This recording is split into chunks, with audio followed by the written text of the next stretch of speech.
Entitlement thinking. And you probably now already have in your mind someone where you say, I know one of these people. And we're going to talk about entitlement thinking in a slightly different way today. Of course, you know people who think, just to give you a definition. Entitlement thinking means someone thinks they deserve something without having it earned. And of course, especially in today's working world, many people say certain people, certain generations, certain groups, certain attitude towards work has changed in a way that I consider entitlement thinking. And the question is that really the case? Is that the case that we can say in a sustainably, scientifically proven way, is entitlement thinking growing? Or is the problem maybe a bit more complex than we thought in the beginning? So when you now think of your working world, the place where you work or the business you run, what do you think about entitlement thinking, and is it really an issue? So welcome to this week's episode. When we talk about entitlement thinking, we're going to talk about it from a scientific point of view. So it means we're not going to deal with only opinions, because one of the reasons why we have this episode today is we had a massive discussion last week where someone in recruiting posted, the question about remote work alone is annoying. And then there was a whole discussion about, is remote work feasible? Yes, no. What do people think about that? What do employers think about that? And we have to get to the bottom of this. And the bottom of this is, do people practice entitlement thinking, or is there another issue which we need to address? Because otherwise, simply telling people you're an entitlement thinker probably is not going to move them towards working for us. Entitlement and new work. So first, of course, are there real world cases? Yes, there are many real world cases out there. And of course, one of the very earliest you probably think of is now generations, that you say the young people want to have it all without wanting to work. So maybe you saw the New York Times article where they looked up when for the first time did someone say no one wants to work anymore. And that goes back as far as 1711. So roughly for 315 years, no one wants to work anymore. Looking outside, I think it went pretty well for no one working for more than 300 years so far. That's, of course, an ongoing issue where many people say, when no one wants to work anymore, we can't keep up the level of economy that we have. And of course, often included in that is that people say, look, you just came out of vocational training, you just came out of university, and what is the salary you want to have? When I started, I got, and then you start your story. This is the payment issue, often is considered an entitlement. The payment issue often is a significant one. And just to give you a reference that you can relate to, do you remember when your parents told you about their way to school, how they had to get to school? And usually it start with, when I was young, it was snowing every day of the year, 365 days a year. And basically the story they tell you is that their way to school, just the path they had to follow was a slightly more difficult than Reinhold Messner getting on Mount Everest. And of course, you roll your eyes, and that's, by the way, the same that people do. There's a difference between reflecting experiences and self-referential leadership. Self-referential leadership is bad, while reflecting experiences is good. I give you the two examples here. When you, for example, say, hey, in my opinion, when we deal with the clients that we have, I'm doing this for more than 15 years now, this is what probably works based on all the proposals that we won, and that's probably something that does not work based on the proposals we lost. That is something people appreciate because you made mistakes that they do not need to make again. However, when you do self-referential leadership, it says, this is the way it needs to be done. It's the only way how it can be done. My way is right. Your way is wrong. Your way is wrong because my way is right. Look at me. I am the rock star and you are here to learn. So kneel down. You have an audience here to serve. And that is one of the worst moments in leadership. And by the way, these are the people who still manually compare Microsoft Excel list because they say, oh, this modern Excel thing, you don't know if AI, no one knows what AI does. Yeah, so no one knows if it works. So let's just do manual checks because all this Excel thing can also be wrong. Excel is AI, isn't it? Oh, it's not, but it has AI. I don't get that. So it's all bad, I think. And that, of course, is part of the issue. Payment is part of huge discussions, and very quickly people get thrown to the term, you're an entitlement thinker. And the third aspect often is flexibility. When do people work? What are the working hours? And especially from where do they work? Work from home, work from anywhere, work from the office, work wherever else. So you see that often the term entitlement thinking is very, very quickly used in today's working world. And what we need to do here is we need to check the reality. And of course, there are people who are entitlement thinkers. I just give you a couple of examples. When people just come out of their vocational training or their university, any kind of education, they immediately want to have a career which cannot be substantiated neither by experience nor by knowledge, because it's all theory. And even theoretical, it can be of value, but often between theory and real world practice, there's a significant difference. I give you a very simple example here. When you have your vocational training in construction, it's a massive difference if you're able to able to build a house, or if you're able to build a house and deal with all the stakeholders, the investors, the people owning it, the family putting the money on the table. This communication part is quite difficult, and people with more experience are better at it, which is why they often have more of a career.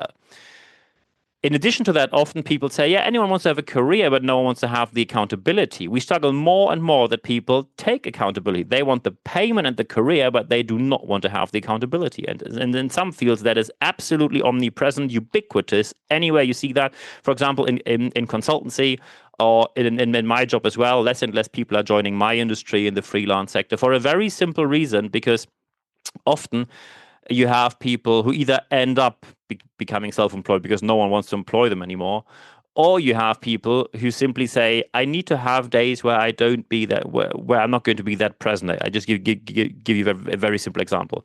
You can have very present days in the office where you are very engaged, communicate a lot, and sometimes you have more relaxed days where you do a bit of office work, a bit of screen time, and you do a bit of here, a bit of there, but you don't really do that much because you need it that day with less stress. And when you, for example, work, when I have interim mandates, hardly ever this day exists, because then they wouldn't get an interim candidate, an external person out there, and also, or in there to be precise. And also, when you work as a trainer in front of a group, you do not have a single day off as soon as you stand in front of a group. You can have days off in the office, but then you don't get paid. When you say you want to do something in front of people, you cannot ever say, hey, look, I'm having a bit of a slow day in the office, so this is going to be pretty boring here. I'm just reading out the slides. So you're not in the mood for interaction anymore, just not working. So accountability is an issue. Many people want to have the career and the pay, but not the accountability. And in addition to that, you have results versus time, the instant reward generation that many people claim are entitlement thinkers. We never can generalize. However, some people simply want to have a career way too quickly. The question now is that the whole story? And to be fair, it's not. As someone, and of course we have to, full disclosure of my biases here, I am a liberal, I am politically liberal from a European Swiss point of view, and I am an employer. So of course, I look at many things from a bias of an employer. Still, when I see the discussion we had last week on LinkedIn, that was the definition of corporate entitlement thinking. We have many aspects where people say, you have to do this, anything else is wrong. And I give you examples here. When organizations say something like, and that, by the way, was stated by a recruiting professional, and the recruiting professional said, and I quote word by word, yeah, remote work is possible, but only when you talk to your leader first, and maximum 1 or 2 days a week. Never fully remote, not possible. How does that sound to you?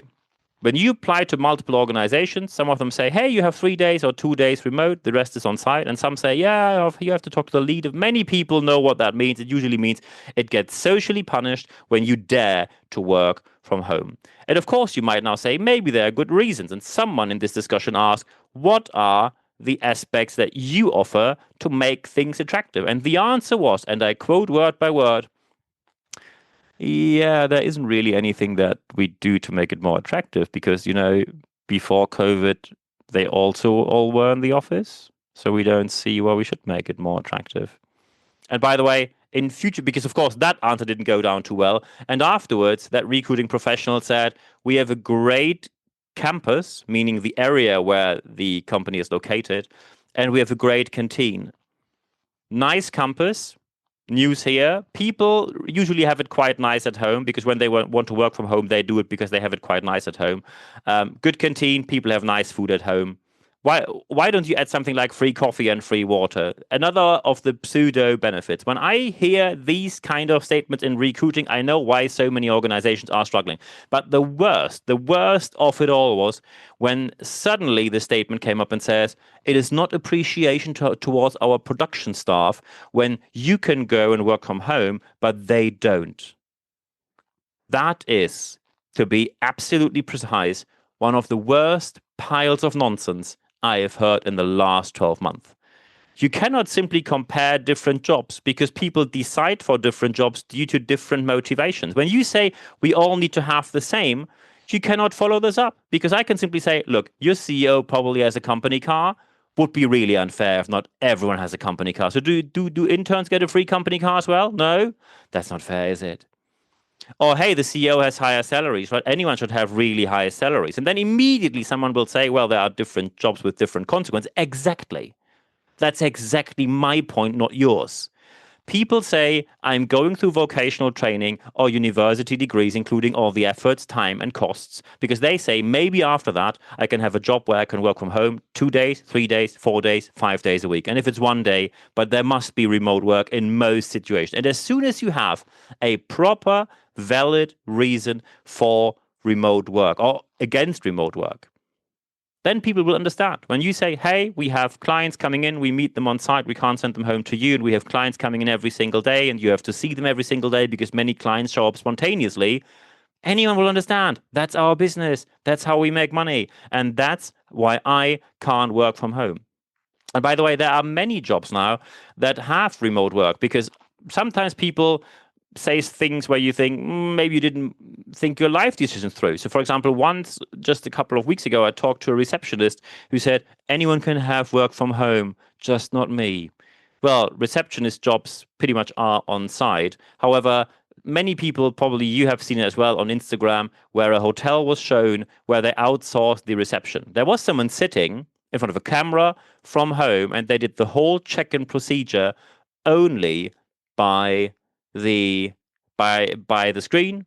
The hotel card fell down there, and then you could take it out of a slot, and then you had your hotel card, everything. There was a human being, not an AI, a human being sitting there. However, of course, that human being did not come from the UK. It came from a country where salaries and payment is way lower, and there's a service provider offering these services of virtualized receptionists for middle class hotels. So when you see remote work and career, that is where often corporations, organizations, employer come up with the most random reasons why you need to be on site. And especially when people say, oh, we have such a great culture. I immediately ask the same question. Say, great, amazing to have such a great culture. So you have really modern workplaces, collaboration, cooperation areas. You had workplace consulting. Everything was refurbished probably during the pandemic. So you do not have these long alleyways, hallways where you just have offices left and right with like a name on the door, like you're in a public office somewhere. Silence. Immediately silence as the result. Because what people mean with great culture is we want to control you, that you sit there and work. And by the way, when you think that people can show up to work and not work, when you think people are lazy at home, you should consider what some people do in the office.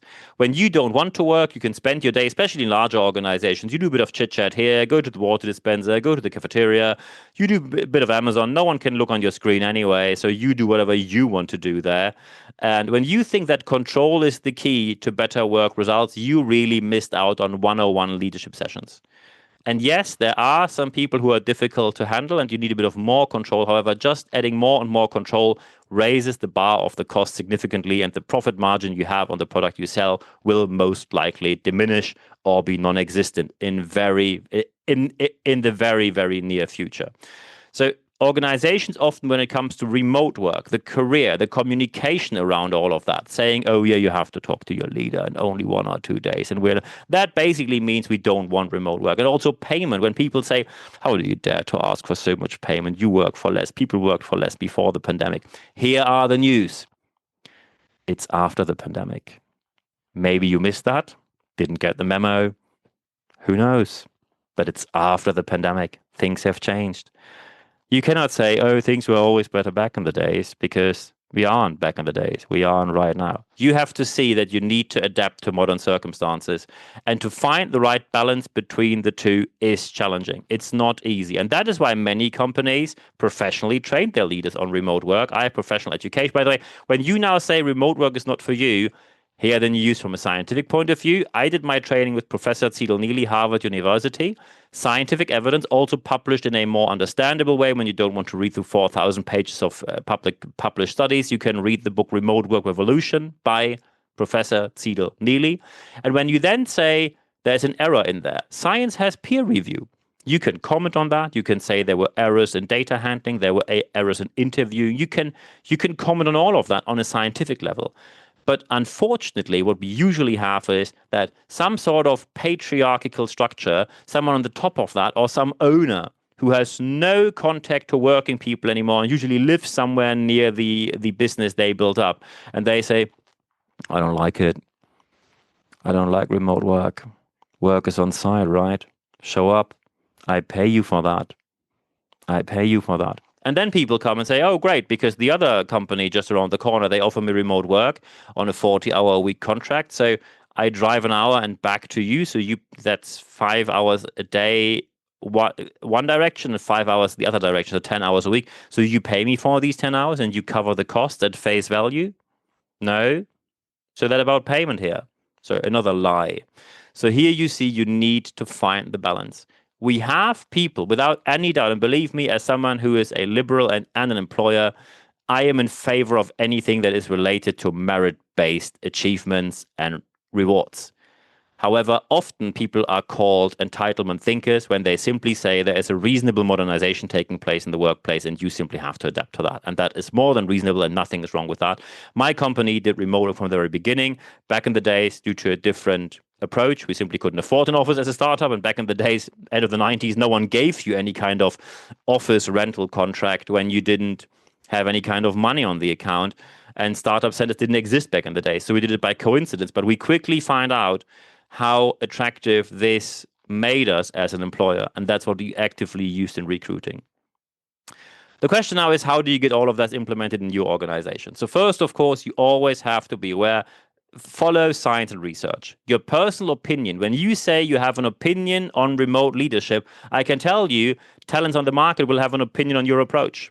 Anyone has an opinion today, and anyone is not shy about telling you what their opinion is, even if you didn't even ask about that. Science and research leads the way, no exception. If you have an opinion which diverges from science, you can either deliver the proof or you better change your mind, because otherwise you're making a fool out of yourself, and probably you do not want to do that. The next aspect of that is you need to get an awareness, and that always means you need to professionally train and coach your people. And again, I keep saying that the $49, the €49, the £49 online class, which people should watch during their lunch break, isn't making the cut. It's not going to change anything. People click on play, it plays in the background, and they open Excel and they just keep on working. So you need to professionally train people on remote leadership. I learned it, so you can learn it. It's a learnable skill, and it doesn't even take much time. 1 or 2 days, you have the principles, you apply them, it's all good. Nothing changes from there. And as soon as you have a real reason against remote work, people will always understand that, but your personal opinion is not a proper reasoning. Be aware that as soon as you want to have talents, you are in competition with absolutely anyone. When you say, oh, we know our competition, they are down the road. No, not that competition. You are not in competition, especially when remote work is an option. You are not in competition with the companies down the road. You're not in competition with the companies in your city. You're not even in competition with the companies in your region or your state or your country. When you have a job where remote work is theoretically possible, you are in competition with any organization globally on this planet. Absolutely any organization that has access to internet. And that is something which you need to be aware of, because aggressively, companies are recruiting from companies where they have better offers, more flexible staff, good qualification. And that is not even an unknown thing. You know that we have outsourcing, and suddenly we're outsourcing qualified jobs and not just something where you think in that country we can do it a bit cheaper.